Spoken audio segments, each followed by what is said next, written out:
सावथाल आरो बर' खाथि खाथि थाना नांजाबबाय ओरै मोनबा सावथाल मोनबाय दै बारबा ओरै दुब्लि मोनसे बारबा सावथाल मोनबाय ओरै थांबा ओरै सावथाल मोनबाय खिन्थु जों बर' जायगाया बामफुरा माबायाव सावथालनि गेजेराव बेंजानाय आरोखि बेंजानाय ना गुड आफ्टारनुन लोगोफोर बेलासिनि गोजोन हामलायनायजों लोगोसे दिनै आङो दंफैयो एकदम आदिबासिजों नांजाबनाय मोनसे बर' गामि आरोना लोगोफोर धेमाजि डिस्ट्रिक्टनि सिङाव थानाय बामोनपुर होननाय जायगायाव बे साननैसोआवथ' रायजो राजाफ्रा गोबां ससियेल मिडियानि गेजेरजों आदिबासि आरो बर'नि गेजेराव दावराव दावसिखौथ' नुखादों जानांगौ बेनिखायनो आं दिनै आदिबासिजों नांजाबनाय मोनसे बर' गामि एखे बर्डारावनो दै बेनिफ्राय माने बेनि रायजो राजाफोरजों एसे खबर लानो जाहाथे जायगाफ्रा माबायदि जादों दावराव दावसिफोर जादों नामा बेखौ खबर लानो होननानै एसे फैदों लोगोफोर बिदिब्ला जोङो गामि सिङाव हाबनानै नायनो दै लोगोफोर बेनिफ्राय लामानि कन्डिसनखौ देखायलाय ओरैबायदि गाज्रि माने एकदम बाला गोजा आरोना लोगोफोरनि ओमफ्राय ओरैजाय देखायलाय नै बेबायदि गामिनि गेजेराव माने जोंनि बर' हारिफ्रा रायजो जाना दं आरोना लोगोफोर बेनिफ्राय आं मोनसे आदिबासि गामिखौ देखायनो दै लोगोफोर नै नायना लालाय ओइ नुहुरनाया आदिबासि गामि आरोना लोगोफोर नै बेनिफ्राय बारा मोजां सिनायहरा दै एसे गोजाननिफ्रायसो बानायदों नालाय बेनिफ्राय नै ओरै जाहैबाय बर' गामि नै बे बर' गामि दै लोगोफोर बे बर'नि न'खर नै बेनिफ्राय जे आदिबासिनि न'खर माने 250 मिटारसोनिल' डिफारेन्स आरोना लोगोफोर बिदिब्ला जोङो गामि सिङाव हाबनानै बिसोरनि मानसिफोरजों एसे सावरायनो दै लोगोफोर खुलुमबाय आदै आच्छा खुलुमबाय नैबे आदैया माने गाहेला हिसाबै आदैजों एसे सावरायनि गोबां बोसोर जाबायना बे बामोनपुर एरियायाव रायजो जानाया खै बोसोरसो जाखो जोङो बेयाव 73आवनो फैदों 73आवनो फैदों ना बे समावथ' लामा बायदिसिनाफ्रा बिराद गाज्रिमोन खोमा गाज्रिमोन ना एखेबारे बेफोर गासिबो नोलो दंजोबोमोन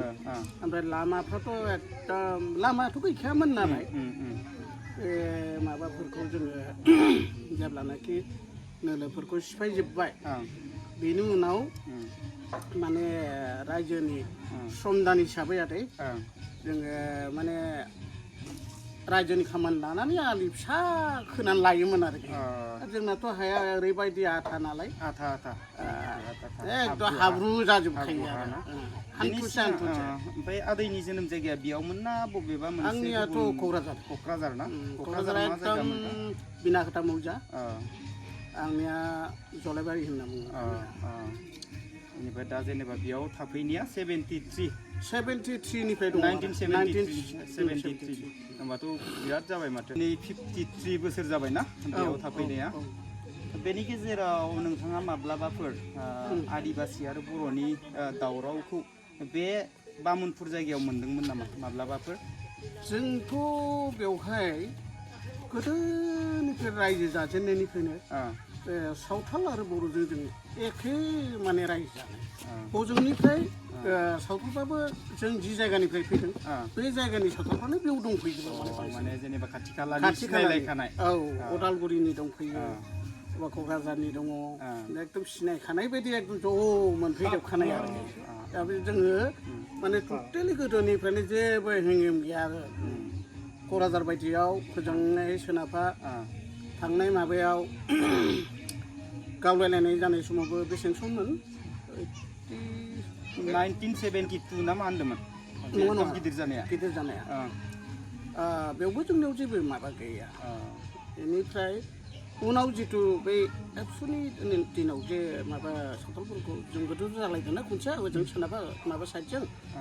गावलायलायनाय जानाया बे समावबो जोंनियाव जेबो गैयाना बर्थमान जेबो गैया जोंनियाव जेसेबां माने दावराव दावसि जायो गुबुन हारिजों जिखुनु मालाबा जायो मियाफोरजों माब्लाबा जायो सावथालफोरजों जेसेबां जायो माने बिटिसियावनो जायोना जोंनि धेमाजि लखिमपुर बेयाव माने बे मिया मोनना बेखौनो एसे सोंनो होनना फैबाय दिनै बेनिफ्राय आदै जेनेबा बिथाफोरखौथ' नुदों ओमफ्राय गायग्रा हाफ्राथ' नैबेनोसै बेनिफ्राय थांनानै ओजोंहाय बै आलिनिफ्राय हरैसिम 100 लगि दङ नङा गामिनि 100 लगि दङ आरोखि नैबेनिफ्राय बारा जायो जेनेबा नैबे दैमानिफ्राय मथा मथि 150नि आप जागोन आरोखि माबाया गोदोनि 13.5 फुट अ नलजों बेनिफ्राय एकदम सावथाल सिमा आरो बेफोर गासिबो बर'नि हा गोजा औ बैयाव ओरै माखासे सावथालनिबो गोग्लैबाय एखे सिमा गोग्लैबाय आरोखि खायजामाथि जेनेबा बेथ' गेजेरावसो बुंबाय नालाय बेनिफ्राय न'खरसेयाव खै बिगासो दङ गायग्रा हाफ्रा हायाथ' ओरैनो सोरनाबा दङ सोरनाबा बिदिनो दङ दासिमबो माने 3 बिगा 4 बिगा बिदिनो गोग्लैलाजोबना दंसै आरो सलायनो हानाय जाबाय बर्थमान सोलियो आरो बेनिफ्राय बिदि जेनेबा लामाफ्राथ' बारा सुबिदा नङा लामायाथ' बेनो खिन्थु बेनिफ्राय जेनेबा गुगाम टाउनफोर थाङोबाथ' बिराद खस्थ' जायो खोमा ना खस्थ' जायो दाथ' अनेक मोजां मेसें बोथोरावथ' एसे मोजां ना औ औ बेनिफ्राय ओरैनो बेनिफ्रायबोथ' माइ माबा माबि फाननोफोर लांबा माजों लांनाय जायो माइयाथ' जोंनिया ओरैबायदि आजिखालि बेफारि दंसै नालाय जायगायावनो लांफैयो आरो जोंनि बायदिथ' बाजाराव लांनाय नारनानै फानहैनाय बिदि सिस्टेम गैया नालाय जेनेबा मोनसे खोथा जोङो जिखुनु न' बायदिसिना लुनोबाथ' सिमेन्ट रड बाला अन्थाइ बेफोरखौथ' लाबोनो गोनां जायो बेनिफ्राय बेखौ नोंथांमोना बबेनिफ्राय लाबोयो आरो माबायदि लाबोयो लाबोनायाथ' जोङो नैबे लामाजों लाबोयो जोङो नैबे धिङियाव दं दखान दंना दखान दङ बिसोर लाबोना होफैयो रड बाला सिमेन्ट अन्थाइ गासिखौबो लाबोनानै केरिं चार्जआ बारा गोग्लैयो मानो होनना बुङोब्ला बिसोर लाबोनानै स्टक खालामनानै होयो नालाय आरो बेनिफ्राय लामाया गाज्रिना जोंना दसेयाव जेनेबा 2000आव लाङोबा गारोबा जोंनाव बिदिनो 2200 गाहाम 2300 गाहाम लायो आरोखि जोंनियाव दामा बारा गोग्लैयो एसे बारा गोग्लैयो लामायानो लामा समस्याखौ लामा बायदिसिनानि सुबिदाया बारा मोजां नङा बारा गोलैनाय जायो ना आरो दैज्लाङावथ' नै बैसाग मासनिफ्रायथ' आरो ट्रेक्टर हाबनोबो बर' उसुबिदा जायो बेनिफ्राय नोंथांमोना दैज्लाङाव बायसान्स माने गुगामुखफ्राव थांनो गोनां जायोबा माबायदि अबस्थायै थाङो नोंथांमोना लंपेन्ट जुथा मुजा गाननानैथ' थांनो हाया खोमा थांनो हाया सेन्देलानोसै आरो जेने तेने दा बर्थमान लंपेन्टफोरखौ गाननानै फैखा थांनो गोनां जायो गोबां माने खस्थ'जों रायजो जाना दं आरो ना दङ दे गोजोननाय थाबाय बिदिब्ला जोङो नैबे आदाजों एसे सावरायना लानि खुलुमबाय आदा आं एसे मिन्थिदों नोंथाङा मेम्बार ना बाजैया मेम्बार मिन्थिया खिन्थु मेम्बार होननानै खोनादों आरो ना बे मा पन्सायतआव गोलैयो जोंना बरदल'नि पन्सायतआव गोलैबाय आरो बरदल'नि पन्सायतआव ना बरदल'नि पन्सायतआव गोलैबाय ना बेनिफ्राय बेयावथ' जेनेबा पन्सायत लेभेलाव प्रेसिडेन्ट थायो काउन्सिलर थायो वार्ड मेम्बार थायो ZPC थायो ओमफ्राय आं फारसेनिफ्राय सोंबोनोसै ZPC आ मा मोनथिबा ZPCआथ' गगय ना आहम हारसा मानसि आरो ना बेनिफ्राय सेकेन्डआवथ' जाहैबाय प्रेसिडेन्टआ मा मानसिबा प्रेसिडेन्टआबो बेनो आहमानो बेनिफ्राय काउन्सिलाराबो बेबो हारसायानो ना होमबाथ' बेखिनि एरियाया माने पन्सायत लेभेलाव गुबुन जाथियानो गोजा ना मेम्बारफोराव जेनेबा निजिनि हारिफ्रा एसे एनै जेनेबा सुबिदा मोनो ना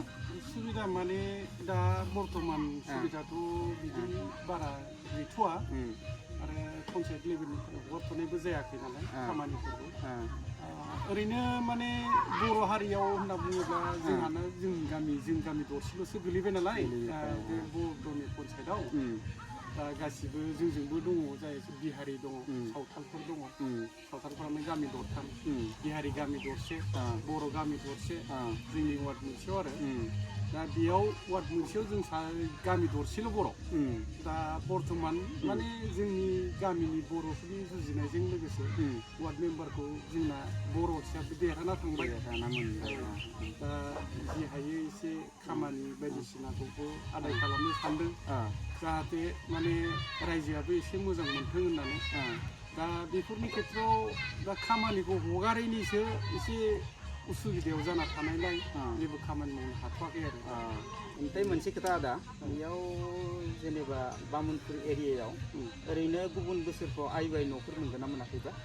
मोननायाथ' बहुद मोनबाय फ्राय मोनजोब्बायानो होनना बुङो जोंनि बामुनपुर गामियाव मोनसे इक'नमिक सेन्सासआवनो माने बिनि उनावनो आरो एसटिनि नामै बांसिन जोंनाव आइवाइ न'आव फैदोंमोन नालाय बेखिनियावनो मानसिफ्रा मोनथामजोब्बाय फ्राय बिदिनो सानैसो थालांदों आरो गोदान न'खर जुदा जानाय बिमा बिफानिफ्राय साइड जाना थानायफ्रा आरो गोदोनिफ्राय रायजो जानाय एसे बोराय गाहायला मानसि फिसा फिसौ देरनाय बिहामजो मोनलायनाय बिसिना न'खर मोनसेसो थालांदों आरो ओमफ्राय बाखियाथ' मोनजोबदों होनबाथ' माने मोनदोंआनो होनांगोन गासिबोथ' बबाव मोनजोबनो ना लासैनो मोनगोन गोजोननाय थाबाय दे आदा आदा बे साननैसोआवदि क'क्राझाराव आदिबासि आरो बर'नि गेजेराव जि माने न' सावलायनाय दाङाबाजि जादों दा जोंनि बे धेमाजि डिस्ट्रिक्टनि सिङाव थानाय बामुनपुर जायगायावबो बेबायदि दावराव दावसि जादों नामा बर' आरो आदिबासिनि गेजेराव जोंनावथ' बिदि जाद्रायाखै जे क'क्राझारनि खोथाखौ लानानै जोंनाव बेयाव गरम जानांगौ गैया आरो माबानि दस्रानि जायगानिखौ लानानै जों बेयाव गरम जानांगौ गैया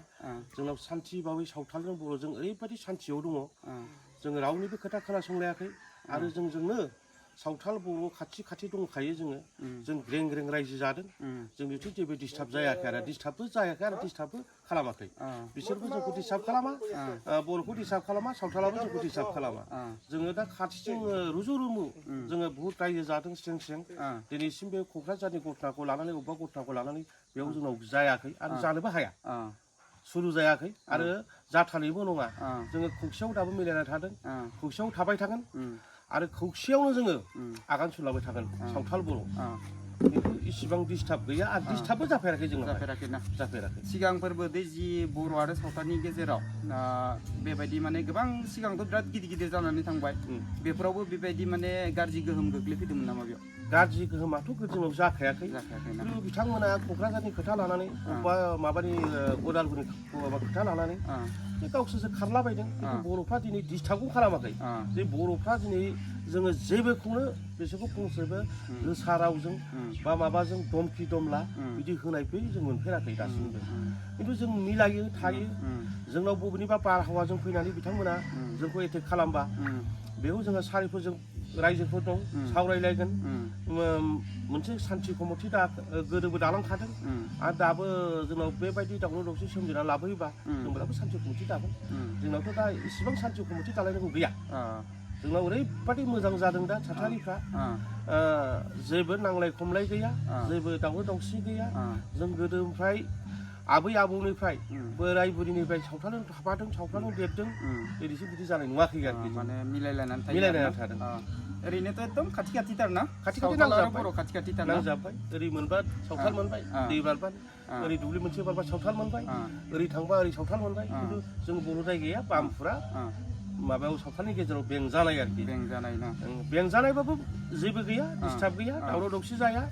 हरबाबो हराव फैब्लाबो जोंखौ जेबो खालामा आरो गावसोर हराव थांबाबो जेबो खालामलाया खिन्थु मानसिफ्रा बुंनो हागौ जोंखौ माने दानि इउटुबफोरै मानसिफ्रा गोबां खोथा नंगौखौनो नंगौ होनो नङाखौनो नंगौ होननानै फेसबुकाव होनबा खिन्थु जों मेगनजों थानाय मेगनजों नुथारनायाव खिन्थु जेबो गैया दावराव जानांगौ गैया आरो दावरावसिमबो जाफेराखै बेनिफ्राय बेखिनि एरियायाव होमबा सावथाला बांसिन ना सावथाला बांसिन बेखिनियाव आरो ना बामुनपुर एरियायाव आरो जोंखौ बेंजोबना लादों आरोखि होमबाबो जेबो हरफ्राव माने बेबायदि माने हरफ्राव अबेबा थांनानै ज' उन्दुनाय बा अबेबा माने बर'फ्रा गासिबो जमा जानानै मोनसे जायगायाव ज' थानाय बेबायदि माने जाथाय जेबो जायाखै जोंना जों गामियाव सिरि सिरि उन्दुयो जोङो गामियावबो जोङो सावथालि गामियाबो गावसोरनो उन्दुयो बर'फ्राबो गावसोरनि जायगायावनो बर'फ्रा जोंनि जायगायाव उन्दुना थाजोबो जेबो जोङो हालाय गिलाय गैया हर सान थांलाय फैलाय जायो जेबो डिस्टार्ब गैया मानसिफ्रा साननो हागौ जोंखौ गोजान गोजान जायगानिफ्रा बे बामफुरा सावथालजों बेंजानाय बे माबा मोनसे जाबाय नामा खिन्थु बिदिखौ दाला निउस पेपारफ्राव जोंनाव सोंफैगोन जोंनि सोंनानै जोङो फिननाय होगोन बेनियाव जेबो डिस्टार्ब गैया आरो जेबो गन्डगोल जानांगौ गैया जों दासिमलागै लादों खिन्थु मोनसे खोथा अबेनिफ्राय फैनानै बारहावा नाङोबा जोंखौ मोनथिस'नो हाया खिन्थु दा समाव दानि थासारियाव जोङो जेबो जानांगौ गैया गैया जेनेबा जोंनि बे धेमाजि डिस्ट्रिक्टनि सिङाव थानाय बामुनपुर जायगायाव जेबो सावथाल आरो बर'नि गेजेराव दावराव दावसि गैया आरोना जों सानदों माने बबेनिफ्राय बारहावाजों समान फैनानै खोथाफोरखौ बुंलायोब्ला गाज्रि आरो बबेनिफ्राय फैनानै बारहावा थाबाय बेखौ बुजिस'नो हाया जोङो ओरैबायदि खोथा माने जोङो सानलायदों जोङो बेराफारनै सावथालफोरखौबो लानानै नांगौ जायोबा रायलायगोन नांगौ जायोबा जोङो जयैनो खौसेयैनो थालायनानै जों खोथा बुंगोन खिन्थु बाव डिस्टार्ब गैया आरो डिस्टार्बबो जायाखै दिनैसिम जोङो नांलाय खमलाय गैफेरा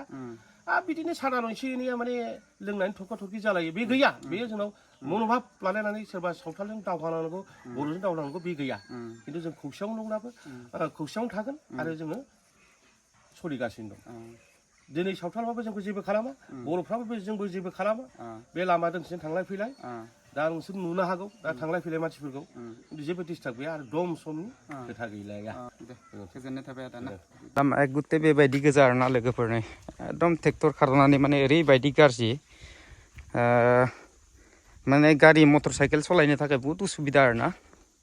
नै नायना लाबानो जाबाय लोगोफ्रा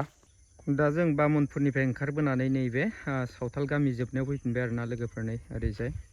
न'मा इखै दं दे इसोरो सावथाल आरोना न'फ्रा नैफोरो बेनिफ्राय नैबे जाहैबाय फिल्ड बेनिफ्राय नैयो जाहैबाय मोनसे बिसोरनि गिर्जा न' दै लोगोफोर बेयावनो माने भिडिअखौ फोजोबनोसै होननानै फैफिनबाय आरोना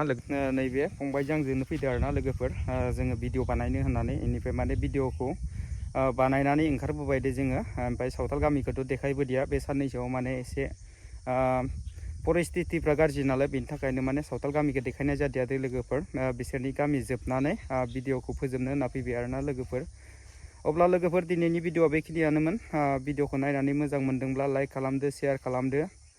कमेन्ट खालामदो बेनिफ्राय ओरैबायदि खस्थ' जायो मिथिबायना लोगोफोर भिडिअ खालामनायाव गोबां खस्थ' जायो आरोना कन्टेन्ट नागिर बानायनानै बेनिफ्राय मोनसे खोथा लोगोफोर बर्थमान माने बे बामोनफुर गामियाव आदिबासि आरो बर'फोरनि गेजेराव जेबो दावराव जायाखै आरोना लोगोफोर बेखौ आङो माने फार्स्टआवनो देखायब्ला भिडिअखौ नायनो मोजां जानाय नङाथ' बिनि थाखायनो आं लास्टआवसो देखायबाय आरोना लोगोफोर अब्ला लोगोफोर भिडिअखौ बारा गोबाव खालामबाय थाला दिनैनि भिडिअखौ बेखिनियावनो दोनथ'नाय जाबाय गोजोन्थों।